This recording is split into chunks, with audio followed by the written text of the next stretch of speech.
So this is a problem that you would have answered in the first year physics course. I'm just going to approach it differently using some of the skills we've been using or learning in this unit.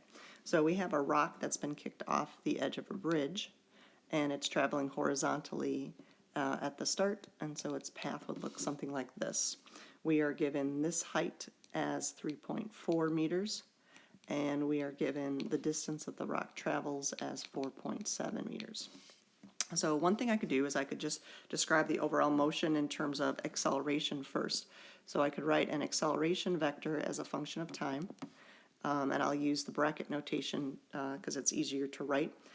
It's not accelerating in the x direction. There's no mention of any sort of wind or drag or anything like that. And so this free fall object only has acceleration in the y direction, and I'll consider that negative 10 meters per second squared. If I integrate this, so my velocity function is going to be the integral of a dt.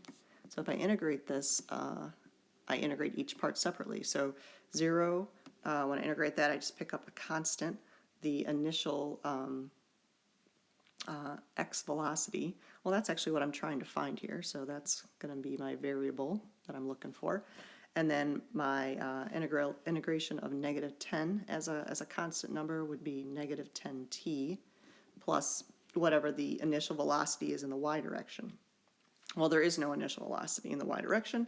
It was launched horizontally, so that's it. And then if I integrate this again, I would write that as an r vector. Okay, r is kind of our generic version of position, so that's my integral of v dt. So if I integrate this first section here, v sub x, again, that's just a constant, the initial velocity in the x direction, so that constant times t would be the integration, plus whatever initial position there is in the x direction. Well, that hasn't been defined, so we'll just consider this point to be sort of our 0, 0 point. And so then in the y direction, I integrate this negative 10t, so that's negative 5t squared, plus the initial y position. Well, my rock did start above my origin here, so that'll be 3.4 as the initial position. And then I can begin to solve the question, how fast was the rock moving when it left the bridge? So I'm looking for that v sub x, and I don't have a lot of information in that x direction. So we would start with the y direction, and we know that when the rock hits the water, that's the time I'm looking for, how much time it takes to do this. And so when it hits this point here, the value of the y component is 0. So I can set 0 equal to negative 5t squared plus 3.4, and we would find then that our time is 0.82 seconds. So that's the time it takes the rock to hit the water. And then I can go back and say that I do know its position in the x direction as well. It's traveled to 4.7 meters, so I can use this part of my position function and say that 4.7 must equal this unknown v sub x times the time. So I'm plugging in that 0.82. And then we find our first answer here to part A, that the velocity in the x direction initially and always, it's constant, is 5.7 meters per second to the right. So how fast, I can just say speed, 5.7 meters per second. Then part B asks me to determine the rock's velocity as it strikes the water.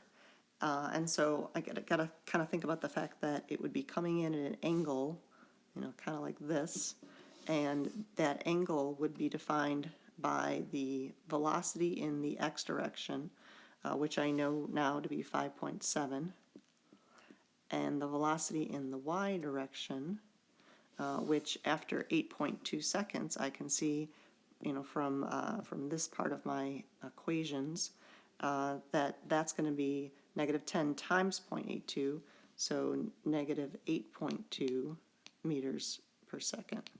So this would be one correct answer, leave it in unit vector notation, and just say the overall velocity is 5.7 meters per second, I hat, and negative 8.2 meters per second, j hat. Okay, that would be a correct answer. But if I wanted just to practice, or if I was asked to do it as a magnitude and angle, I would use the Pythagorean theorem to say 5.7 squared plus 8.2 squared, square root that would give me 10 meters per second. And then if I wanted to describe this angle here, I would use the inverse tangent of 8.2 over 5.7. That would give me an angle of 55 degrees. And then I would describe that as below the horizontal.